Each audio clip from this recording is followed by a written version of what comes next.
Dear friends, நான் உங்கள் engineer Joseph பேசுகிறேன். நம்மளோட சந்திக்கிற இந்த உலகத்தில் எல்லாமே காங்க்ரீட் மயமாக இருக்குது.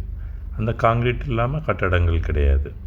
அந்த காங்க்ரீட் கட்டடங்கள் நம்ம கட்டும்போது அது நம்ம கஷ்டப்பட்டு உழைச்சி சம்பாதிச்ச ஒரு பைசாவும் வேஸ்ட் பண்ணாமல் தரமான காங்க்ரீட்டாக நம்ம கொடுக்கணும். அதுக்கு ஒரு சின்ன மெத்தட் இருக்குது. அதுக்கு நம்ம கலந்து வச்சுருக்க காங்க்ரீட்டை இந்த மாதிரி ஒரு க்யூப்பில் நம்ம மோல்டாக செட் பண்ண போகிறோம். அந்த மோல்டோட அளவு பார்த்திங்கன்னா அகலம் 15 சென்டி, நீளம் 15 சென்டி, உயரமும் 15 சென்டி. இதுதான் அந்த க்யூப் மோல்டு அப்படின்னு சொல்கிறது.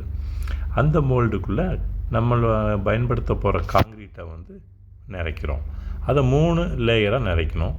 நிறைக்கும்போது ஒரு லேயருக்கும் அந்த இரும்பு கம்பி வச்சு நல்லா குத்தி விட்டு உள்ளே எந்த பபிள்ஸும் இல்லாத அளவுக்கு அதை பேக்கிங் பண்ணுறோம்.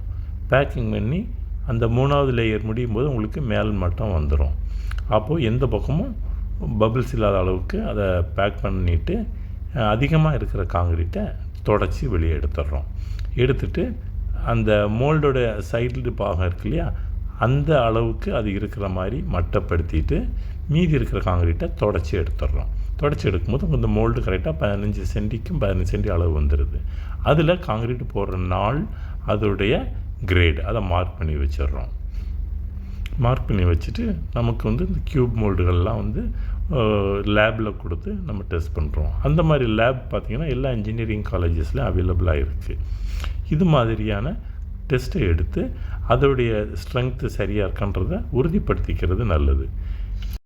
இது மாதிரியான குவாலிட்டி ரிலேட்டட் ஐட்டம்ஸ், வீடியோஸ் இது எல்லாம் தொடர்ந்து வரும்.